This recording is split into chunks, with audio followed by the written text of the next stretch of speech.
Last week, as I was thinking ahead to Yom Hashoah, knowing that we would commemorate today on the 27th day of Nisan, I found myself feeling unsure about how to think about it. Some of you know that I am the child of a Holocaust survivor. My father, Zichrono Livracha, was born in Lodz, the third largest city in Poland. And his father, my namesake, Naftali Herzl Hartstark, was the official rabbi of Lodz. He was on the Beis Din of Lodz and a member of the Polish parliament. My grandfather died before the Shoah, but my father was in the Lodz ghetto from 1939 until 1944, from the day that the ghetto was established until its liquidation. Lodz was the longest standing ghetto of them all. My father spoke and wrote about the Shoah constantly, and he believed, and there are other thinkers who say this too, that the Holocaust is beyond comparison. The Nazi genocide was pure evil. Yom HaShoah, he said, is not about drawing universal lessons from the Holocaust, thinking about the bravery of some of the people, or comparing it to other catastrophes. For my father, Yom HaShoah was not about any of that. It was very straightforward. It was about remembrance, remembering the destruction, remembering those who perished, the sheer brutality of it all. And at the same time, and without wanting to draw comparison, our Yom HaShoah this year is bizarre and strange. As we each sit separately in our homes, we join together here, and yet we are alone. And as so much of the world around us is suffering from illness, from stress, from economic hardship, from separation from people whom they love. People are actually dying from sickness and from loneliness. And for us, as members of the Jewish people, we ask ourselves, what does it mean to have faith during times of crisis and pain and sickness and death? We might ask that question every year on Yom HaShoah, and yet this year it resonates in a different way. And so on the one hand, I've internalized my father's message that Yom HaShoah should focus on remembering the destruction of the Shoah. And yet we must acknowledge that this Yom HaShoah is different. Rabbi Soloveitchik was the leader of the modern Orthodox community in America in the late 1940s. In the years after the Shoah, and as Medinat Yisrael was being born. The Rav dealt very directly with the question of pain and suffering in our world. How can a Jew be faithful during times of suffering and crisis? This is a question that has been raised throughout Jewish history and expressed itself in the most extreme form during the Shoah. As an example, Dario Gabai was a Jew from Greece. He died just last week at the age of 97. Mr. Gabai might have been the last of the Sunder commandos. It is very important to know the job of the Sunder commando. As Joseph Berger described it in his obituary in the New York Times, I quote, "Of all the jobs that Jewish slave laborers had to perform at the Auschwitz-Birkenau concentration camp in Poland, none perhaps was more despised than that of Sunder Commando, a member of the special unit that instructed men, women, and children to undress for the gas chambers and drag their bodies to the crematoria. For almost 3 years, 2,000 Sunder commandos did such work under threat of execution, while often incurring the contempt of fellow prisoners. Some even had to dispose of the corpses of their relatives and neighbors. Because the Germans replaced Sunder commandos every 6 months, only 100 or so survived the war. They were eyewitnesses to the exterminations that Holocaust deniers challenge." So wrote Joseph Berger in last week's Times. I share with you now a brief clip of Dario Gabai. The only thing I remember when we were in the Sonder study, first day Sonder Commando, I see about 25 or 3,000 people coming in, they were putting their, their undress, going there. And the only one thing I remember that always the SS were saying is, take your shoes and zusammen machen, put them together as a pair and take it in your hand and walk in through the corridor, before going into the gas chamber, you had to leave it. Somebody was taking them.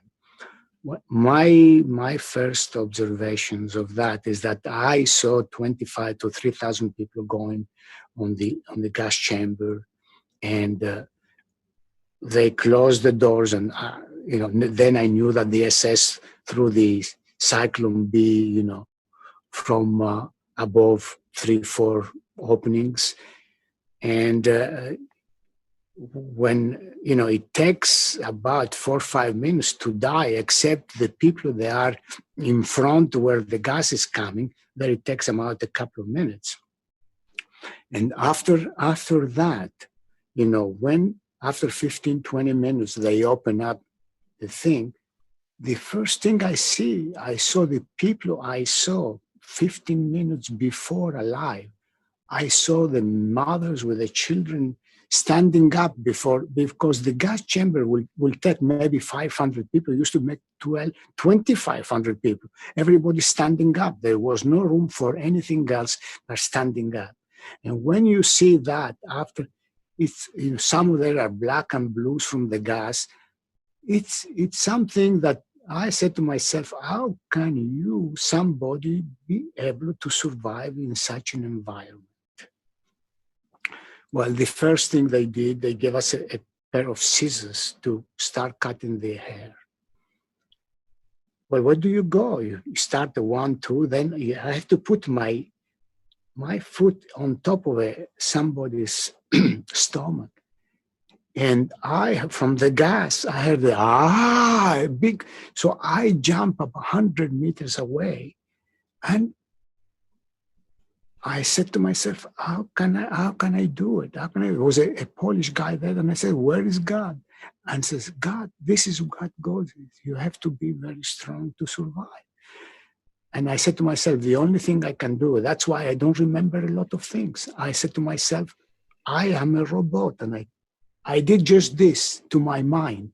And I said, from now on, close your eyes and do whatever is to be done without asking too much. Mr. Gabai asked the question, where was God? but his response was just to keep going. There was no other option. Rabbi Soloveitchik in America after the war reflected on this question. In his important essay, Kol Dodi Dofek, he writes, one cannot overcome suffering through speculation and philosophy. One may not permit one's suffering to be wasted.